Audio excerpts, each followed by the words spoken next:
অবশেষে বরবাদের শুটিং শেষ হলো। আর এই শুটিং শেষ করে কিন্তু বাংলাদেশে ফিরে আসলেন মেগাস্টার সাকিব খান। আর ফিরে এসেই কিন্তু সংবাদ মাধ্যমকে জানালেন বরবাদ নিয়ে গুরুত্বপূর্ণ কিছু কথা। আর সেটা নিয়েই থাকছে আজকের ভিডিওটি। তো ভিডিওটি শুরু করার আগে অনুরোধ করবো, চ্যানেলটি যারা সাবস্ক্রাইব করেনি অবশ্যই সাবস্ক্রাইব করে নেবেন। আর যারা ফেসবুক থেকে দেখছেন অবশ্যই ফলো দিয়ে পাশে থাকবেন। তো আপনারা জানেন যে বরবাদ দুইটা লটে শুটিং হয়েছে এখন পর্যন্ত।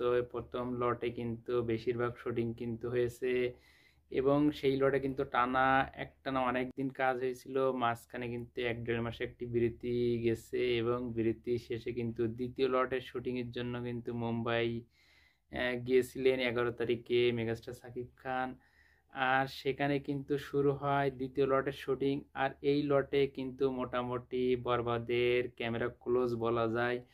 দু একদিনের একটি ছোট লট বাংলাদেশে শুটিং হওয়ার কথা আছে, আর সেই লটের শুটিংটি হয়তো দু একদিনের মধ্যে শুরু হবে, যেহেতু সাকিব খান বাংলাদেশে আসছে আজকে 29শে জানুয়ারি।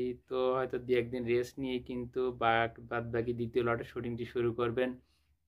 আর এমনটি কিন্তু জানা গেছে। আর এই দ্বিতীয় লটের শুটিংয়ের থেকে দেশে ফিরেই, মুম্বাই থেকে কিন্তু দেশে ফিরে সাকিব খান জানালেন বরবাদ নিয়ে তার উচ্ছ্বাসার কথা। বরবাদ নিয়ে দিলেন নতুন কিছু তথ্য। তো সেই তথ্যটি কিন্তু কয়েকটি অনলাইন পেপারে কিন্তু নিউজ আকারে ছাপা হয়েছে। সেখানে খান বলেন যে এই ছবিটি নিয়ে সারা দেশে যে পরিমাণ প্রত্যাশা মানুষের মধ্যে তৈরি হয়েছে, সেই প্রত্যাশা পূরণ যে 100% হবে সেটা সাকিব খান একা জোর দিয়ে বলছে যে মানুষ যে আশা প্রত্যাশা করতেছে সেটি কিন্তু অবশ্যই পূরণ হতে যাচ্ছে এই বরবাদ ছবি দিয়ে। এবং সেটি ছবি যখন রিলিজ হবে তখন কিন্তু মানুষ বুঝতে পারবে এই ছবি নিয়ে মানুষের যে আশা আকাঙ্ক্ষা সেটা কিন্তু যে পূরণ হতে যাচ্ছে, তেমনটি আশা প্রকাশ করেছেন সাকিব খান, এবং নিজেও উচ্ছ্বসিত অনেক যে এত বড় বিগ স্কেলের একটি ছবি। এবং বলেছেন অনেক বড় একটি স্কেলের ছবি, যে ছবিটি এর আগে বাংলাদেশের এখন পর্যন্ত তার করা সবচেয়ে বড় বাজেটের ছবি। আর ইতিমধ্যে কিন্তু আপনারা এই ছবির মোশন পোস্টার দেখে ফেলেছেন। সেই দেখা থেকে কিন্তু সবাই মোটামুটি একটি ধারণা করতেছে ছবিটি কেমন হতে যাচ্ছে। সবার ধারণা কিন্তু এটা অ্যাকশন ভায়োলেন্স সিনেমা হতে যাচ্ছে।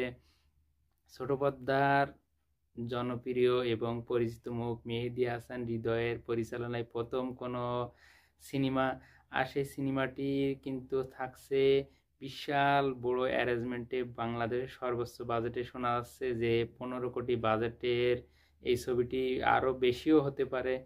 তো এই ছবিটি কিন্তু আগামী রোজার ঈদে মুক্তি পাবে। আর রোজার ঈদে মুক্তি পাওয়ার লক্ষ্যে কিন্তু এই ছবিটি কিন্তু ইতিমধ্যে শ্যুট প্রায় কমপ্লিট। আর দু একদিন শ্যুট হলে এটার পুরোপুরি কাজ শেষে যাবে। এরপর কিন্তু এই ছবির প্রচারণা যে প্রমোশনাল কন্টেন্টগুলো সেগুলো একে একে আসবে।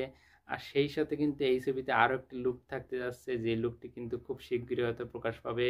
শোনা যাচ্ছে এই ছবিটি সাকিব খানকে ন্যাড়া মাথায় দেখা যাবে এরকম একটা লুক কিন্তু থাকবে হয়তো, সবাই আশা করতেছে। তো হয়তো সেটাও দু একদিনের মধ্যে এত ক্লিয়ার হয়ে যাবে যে কেমন হতে যাচ্ছে। তো ভিডিওটি যদি ভালো লাগে অবশ্যই লাইক কমেন্ট শেয়ার করবেন, আর সবাই ভালো থাকবে।